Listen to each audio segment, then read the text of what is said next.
everybody. This is Lee from wildplantforager.com. Welcome to our first question and answer session. And first of all, I want to thank you very much, all of you. I have to admit that in the beginning I was just a tiny bit nervous that nobody would send in any questions. But you have sent lots of questions and some very to the point questions, so thank you very much for that. I will try to answer them the best that I can. I was actually planning an outdoors video, but then it started to storm pretty badly, so I think an indoors video will work as well. So let's get started and hear your questions. And one of the first question that came in was, what is the general rule when it comes to storing dried plants? I think that's a very good one. Usually when there is an excess of wild edibles, you want to have a supply for the winter and you want to dry them. It's rather easy and low cost. It's low energy if you dry in the air. And but how do you store them afterwards? I think the two keys here are dry and dark, the two Ds. Some people use brown paper bags. It works for some people. Generally, I don't like to use them because I like to keep my wild herbs at hand in the kitchen. And you know, in a kitchen when you're cooking, there's always moist involved. So some people also like metal tins. This works for some herbs, but not for others. Some herbs will contain acids that interact with the metal. It's corrosive, so for some herbs it's not a good idea. So I just use glass jars. Sometimes I just use jars like this. If I have a bigger amount, like this is red clover. This is a glass jar I got at a thrift store, really cheaply. You can also use jars like this. This is actually one that my auntie gave me and belonged to my foraging grandmother. Pretty cool, huh? So it has a whole history of decades and decades of canning and foraging and fermenting. I really, really like that. But you can get them really cheaply, secondhand usually. But even if you only use these ones, if you just keep them or ask your neighbors and your friends to keep them for you, you can have a large supply in no time. And they really work well for me. There's also a trick that I want to tell you about, because you have to make sure that your plant material is fully dry. This is really essential. And there is a little trick for that. If you just take a little sample of the plant material that you have been drying and you put it in a glass jar like this, and you screw on the lid really, really tightly, and then you place it on your countertop for like 24 hours. If you don't see anything after 24 hours, it's fine, it's fully dry. If you start to see at the sides on the glass little drops or moist or condensation, it means that there was still water in your plants and they were not fully dry. So they will need a longer time to get fully dry, because otherwise they will mold and your whole batch will go bad. And it's always a pity when it happens. One other question was, and it's a bit related to the first question, what is the best way to store fresh plants? That's a good one, because a lot of the foraging happens in summer when it's quite hot, and usually you're just walking around and it usually takes like a couple of hours before you get home with your harvest. So you really want to keep it fresh and cool. And what I usually do, there are two tricks. One trick is to use a plastic bag and to blow it up like a balloon. And put your plant material in it and then blow it up. And just use a knot to close it. And this will keep them really, really fresh. Another trick is to just use a piece of fabric, a piece of cloth, and just wet it really, really well. And then place your foraged goods in there, and this works for roots, it works for flowers, for leaves, whatever. It really works quite well. You have to know actually that most wild edibles wilt quite easily. They don't have a long shelf life, so you want to eat them right away or process them for fermentation or drying or whatever, just right away. In our previous house, we had a beautiful heirloom apple tree, and if you compare it to the regular supermarket apples, I would call them, it was really, you could really see the difference. If you took an apple from this heirloom variety and you were biting it, by the time you took your second bite, the first spot was already brown. So it was a delicious apple, but commercially this is not interesting. And you have to know that cultivated fruits and vegetables that we know are selected for having a long shelf life, and also for the supermarket apples, like they're almost not browning anymore after you have bitten them. So this is different in wild plants, and often they wilt quite easily. So try to eat them or to dry them as quick as you can. Really, this is really important. Once you've taken them home, always store them in a cool place, like a refrigerator really works well. Again, you can just use a wet piece of fabric to just wrap them in.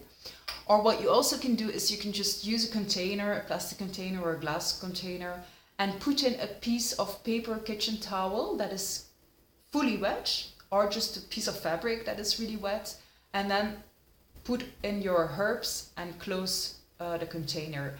And that really works well because they won't dry out as easily. So that's a really good tip, I think.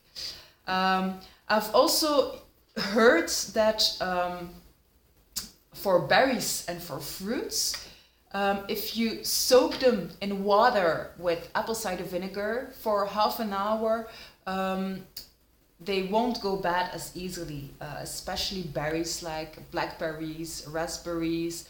I have never used this because we never bring berries home. Well, maybe elderberries or sea buckthorn berries, but most berries we just eat right away.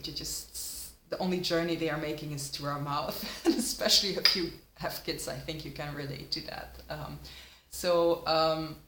But I've heard from others that this works. So just soak them in some water with apple cider vinegar, and yeah, that should work out really. For roots, I also wrap these in a wet cloth, and that works really, really well. But again, try to eat them or to process them or to dry them as soon as you can, because they will also lose aromatics, especially aromatic herbs or flowers, like say wild rose petals. They will really the quality will really decrease. So you really want to process them right away. Good. Okay, let's look at another question. Okay, how can I deal with bitter tasting plants? I thought that was a really good question.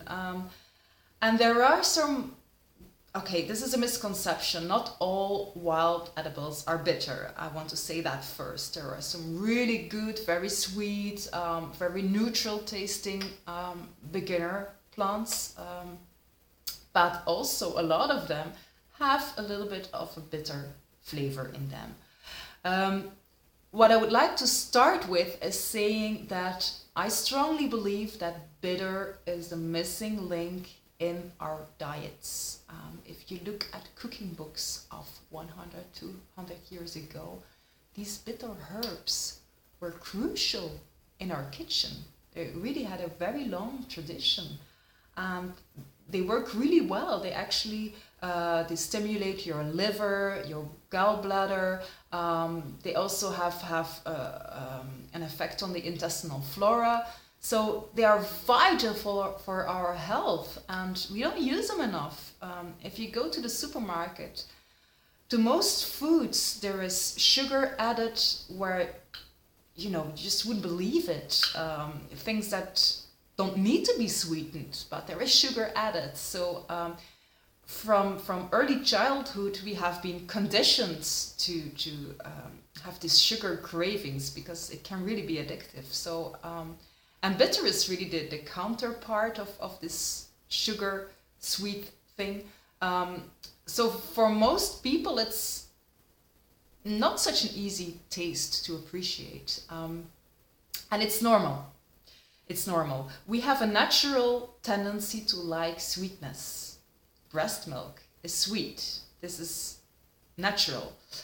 So it is an acquired taste, but you can really learn to eat bitters. You can really, my children, they are now 4, and they have learned from the very beginning. From the time we introduced solids to them, we started to give them dandelion leaves and these things.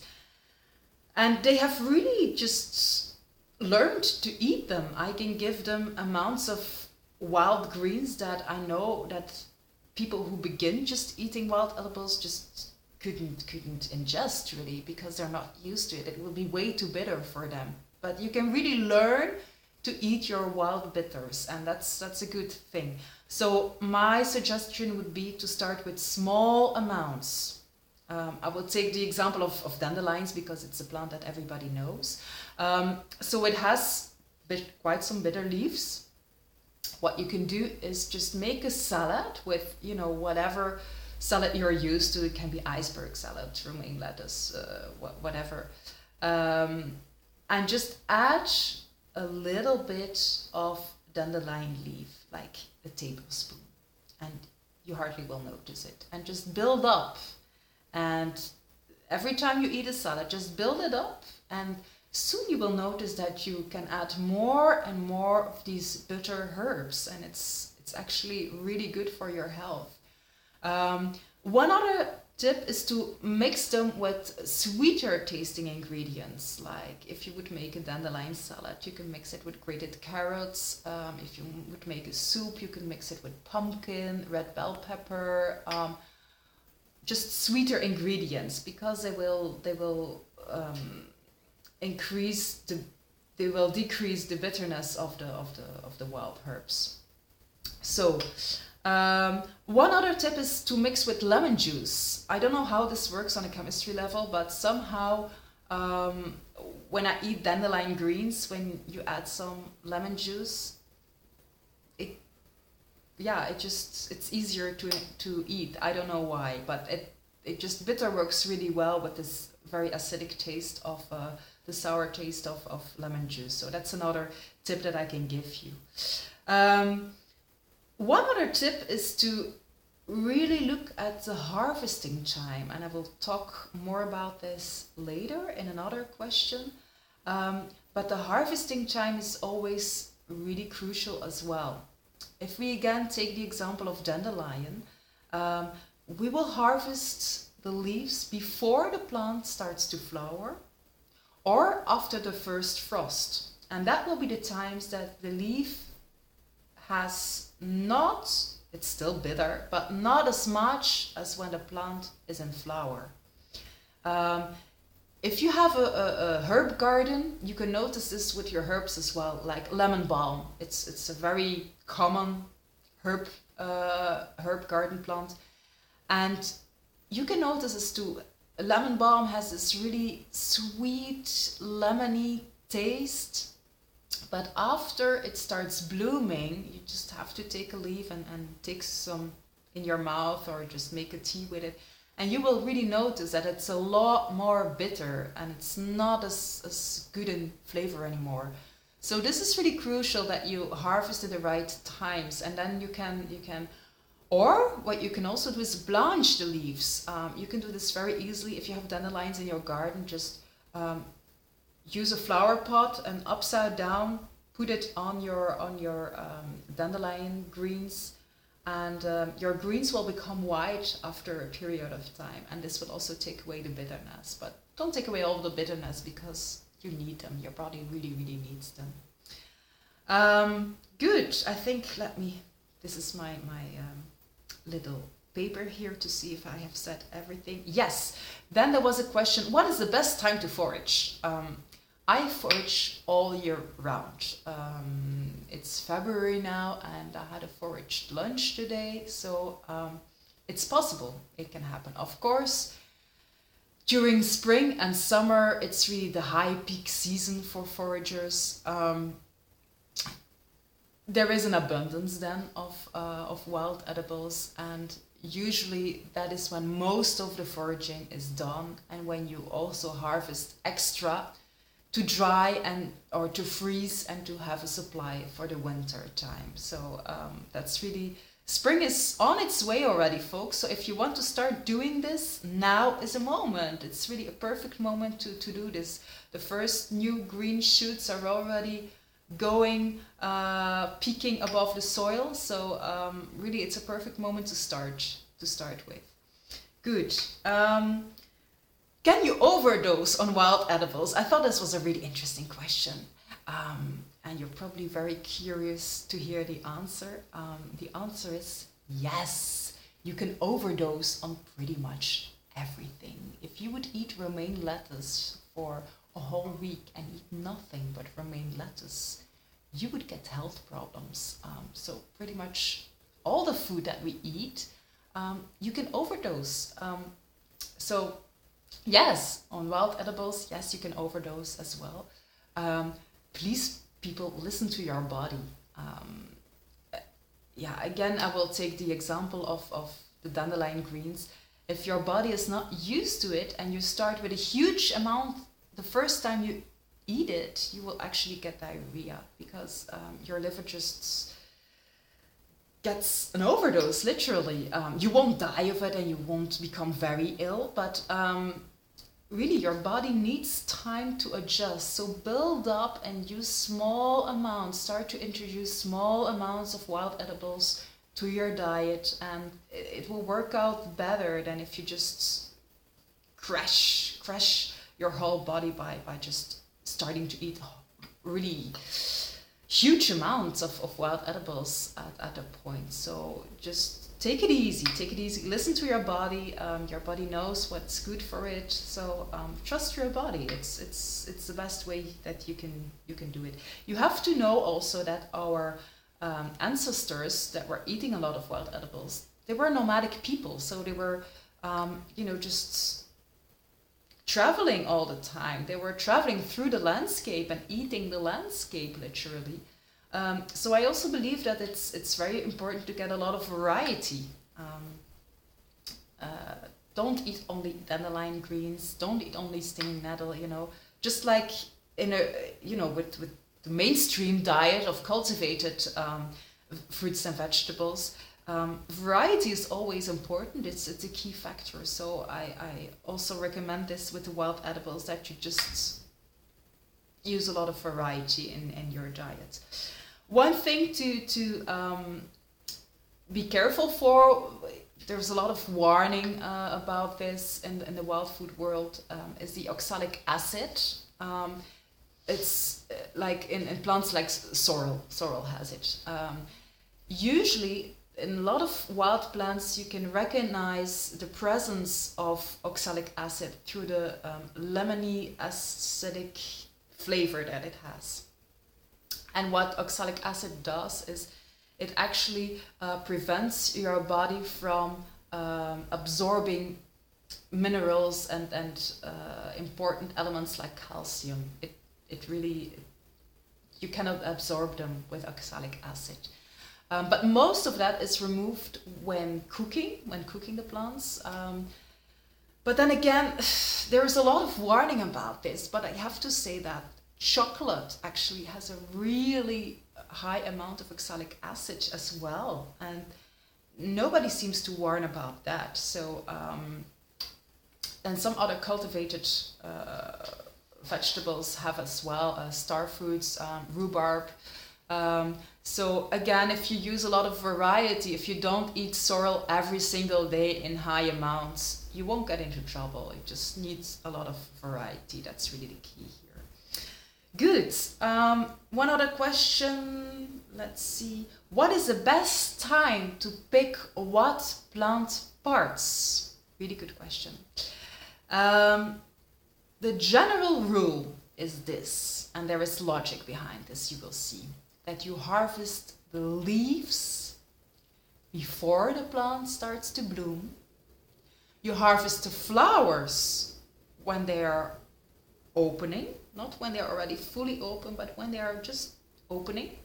And always harvest flowers on a day, on a dry day, and the best possible way is after 24 hours with no rain. In some climates, like in Belgium, this can be challenging, but you really will notice that your flowers have a lot more aroma, have a lot more pollen, so a lot more nectar, so it's really essential oils.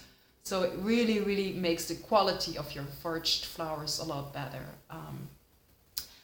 Then fruits when they are fully ripe, and roots you harvest in late autumn and winter. Mostly after all the leaves have disappeared, and when the root is just storing all the energy and all the vitamins and the minerals of the plant. If you harvest seeds, it's really hard to harvest seeds when they are ripe in most plants, because once they are fully ripe, most of the time they will just fall off the plant. So it's not so easy to go look for tiny seeds in between grass and other plants. So what I usually do, I harvest them when they're almost ripe. I just cut off the flower stalk with the seeds on it, and then I bind together a few of these stalks and I hang them upside down, and I just put them in a brown paper bag. And what will happen is that they will ripe and the seeds will fall out in your brown paper bag. So this is the way I do it, and it's really easier than just looking, browsing through the grass looking for ripe seeds. For seeds, this is really the better option, I think. Good. Another question was, is there an app on wild edibles? And this was actually a question asked on Facebook, and I had Wildman Steve Brill come into the conversation because he has an app. There is an app on wild edibles, but it's not an app that actually where you can take a plant picture and then it will identify the plant for it. And the reason for that is that computers are not botanists. You have to know that plant leaves can look very differently depending on the soil where they grow, on the place, on the location where they grow, whether they grow in full sunlight or not. For instance, if you think about stinging nettle, if it just grows in a meadow, usually its leaves will be like this, not so really big, because it gets plenty of sunlight. But some stinging nettles are growing, and it's the same species. Some stinging nettle plants are growing in open spaces in forests or at the border of forests. And they just need to make an effort to get more sunlight because they have all the leaves of the trees that are filtering the sunlight for them. So, and then you can have stinging nettles with leaves as large as this, as large as my hand, because they need to increase their surface to do photosynthesis. So one and the same plants can look rather differently. I have two dandelion leaves here. This is my favorite example because you can see they're both dandelion leaves and they look very differently. So you really would have to take all possible growth varieties of one single botanical species and then photograph it from all different angles. And it's I don't know, maybe in the future technology will be able to do this. But for now, if you really want to identify plants correctly, there are two things that I recommend. One of the things I've noticed that if you take a plant name and you enter it into Google Images search, usually the results are not so trustworthy. A better way to do is to first use Google to find a botanical name. So if you would Google like dandelion botanical name, it will come up with Taraxacum officinale. If you then enter that name, Taraxacum officinale, in the Google Images search, the results will be much more trustworthy, I noticed. So that's a really good tip. And then you can have hundreds of pictures and you can see them from different plants in different locations. So this will give you a good view on how the plant really looks. And also, I would like to suggest that you really invest in a good local plant guide book. And why is this? Because these will also describe where the plant grows.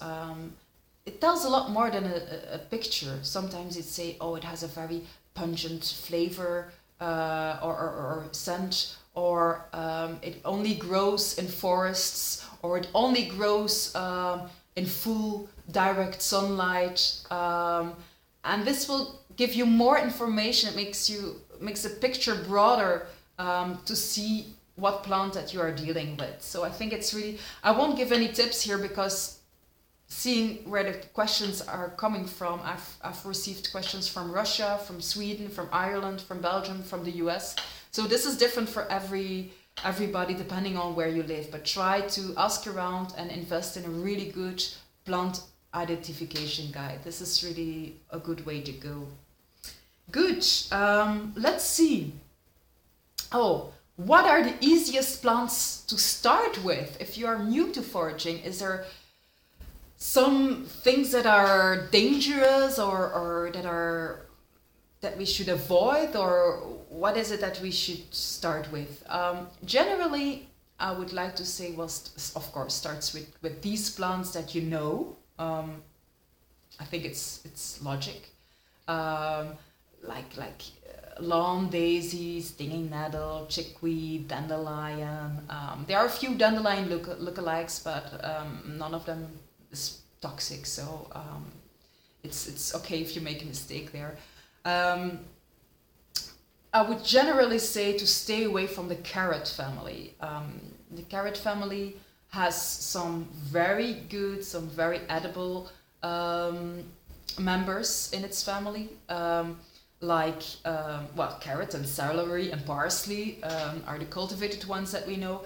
But it also has some really toxic family members, and identification is a little bit, how to say, for the advanced forager. So if you're new to this, if you're starting this, I would recommend to stay away. If you just Google carrot family and just Google on image search, you will see what they look like, the carrot family, and I would really stay away from them if I were you and I was beginning to do this. Then there was a very specific question: what can I do? What can I forage to relieve menstrual cramps? Yeah, this is an issue that a lot of women and a lot of ladies are dealing with. What you can do, there are a few options here. One general thing that you can use to relieve pain is willow bark. I will post a video below here on willow bark, how you can harvest it. It's pretty easy, and willow grows pretty much everywhere, so you can just use it and go ahead. You can make a decoction of this, which means that you take the bark, you put it in water, and then you boil the water with the bark in it, and you let it simmer for a while, for like 20-30 minutes. That's an option, but when you are in pain, you really want to take something that you have immediately. You don't want to bother about cooking some bark. Well, that's my experience anyway. So I prefer to use this as a tincture. So what you do then is you take the bark, you chop it up, and you just put it in a glass jar, and then you cover your plant material with alcohol. And you can use vodka, gin, brandy, whatever. Just it has to be like 40-50 degrees of alcohol. For those of you in the US, that's like 80-100 proof alcohol. And let it sit for like 6 weeks, and then filter the plant material out, put it on your compost heap, And yeah, there you have it, a tincture, and you just store it in dark little bottles with a dropper, a drop. How do you call this? I don't know how you call this.